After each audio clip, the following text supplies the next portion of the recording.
పెరుగుతున్న జనాభా, తగ్గుతున్న సహజ వనరుల నేపథ్యంలో సమతుల్య జనాభాతోనే సుస్థిర అభివృద్ధి సాధ్యమనే సందేహంతో వరికుంటపాడు మండలం తూర్పు బోయమడుగుల ప్రాథమికోన్నత పాఠశాలలో ప్రపంచ జనాభా దినోత్సవాన్ని నిర్వహించారు.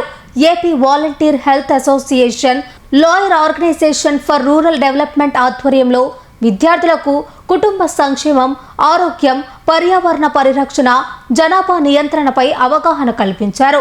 ఈ సందర్భంగా సమాజ ప్రగతికి జనాభా సమతుల్యత ఎంతో అవసరమని వక్తలు తెలిపారు. ఆరోగ్యవంతమైన కుటుంబాలతోనే బలమైన దేశ నిర్మాణం సాధ్యమని పేర్కొన్నారు.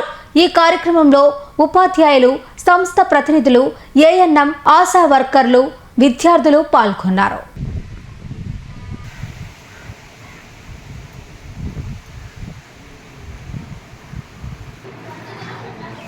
అలాగే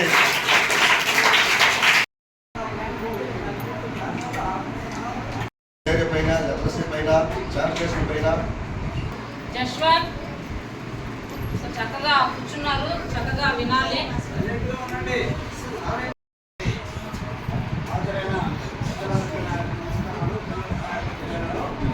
జూలై మాసంలో 11వ తేదీ జనాభా దినోత్సవం సందర్భంగా ఈరోజు మా స్కూల్లో జనాభా దినోత్సవం ప్రోగ్రామ్ని అరేంజ్ చేయడం జరిగింది. స్వచ్ఛంద సేవా సంస్థ కార్యక్రమంలో భాగంగా ప్రసాద్ సార్ గారు ఈ యొక్క ప్రోగ్రామ్ని అరేంజ్ చేయడం జరిగింది. ఈ సందర్భంగా పిల్లల్లో కొంత అవేర్నెస్ రావడం కొరకు జనాభా పెరుగుదల గురించి, దాని యొక్క నియంత్రణ గురించి, అలాగే ఆ యొక్క సమస్యల గురించి పిల్లలందరితో మాట్లాడడం జరిగింది.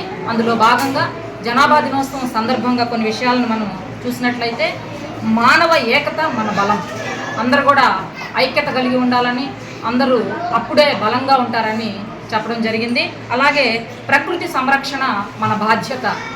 జనాభా పెరుగుతూ ఉన్న కొలది ప్రకృతి కూడా పెరుగుతూ ఉండాలి. అంటే దాని అర్థం ప్రకృతిని మనం సంరక్షిస్తూ పోవాలి.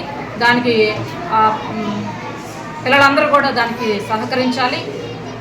ప్రకృతి ఎప్పుడైతే క్లీన్గా ఉంటుందో ఆటోమేటిక్గా మనం కూడా హెల్తీగా ఉంటాము.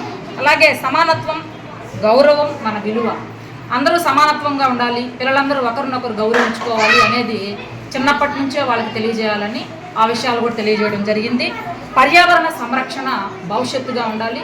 రాబోయేటువంటి తరానికి మనం ఏమి ఇవ్వగలము అంటే పర్యావరణాన్ని, మంచి వాతావరణాన్ని వారికి మనం అందించాలని అందులో భాగంగా మాట్లాడడం జరిగింది. నీటి సంరక్షణ, జీవన సంరక్షణ.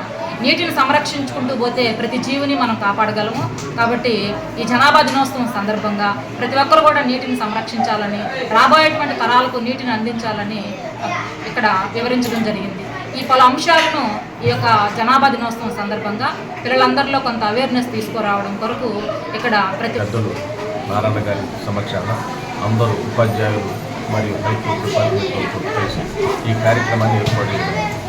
ఈ కార్యక్రమంలో ముఖ్యంగా జనాభా పెరుగుదల మంచిది, కానీ తగిన వనరులు ఏర్పాటు చేసుకుంటూ మనం కానీ జనాభాను కానీ పెంచుకుంటూ మంచిది. ఎందుకంటే ప్రతి ఒక్కరూ చెట్టు నాటడమే అనేది తెలియకుండా చెట్టు నరకడమే తెలుస్తుంది. కానీ ఒక చెట్టు నరికేటప్పుడు ఎన్ని చెట్లు నాటాలా అనేది తెలియకుండా నరుగుతున్నారు. అట్లా కాకుండా చెట్లనైతేనేమి, వాటర్ సంరక్షణ అయితేనేమి, పోతే జీవ సంరక్షణ అయితేనేమి, వీటింటిని కూడా స్థానికంగా జాగ్రత్తగా ఆలోచిస్తూ వాటిన్నింటి వనరులను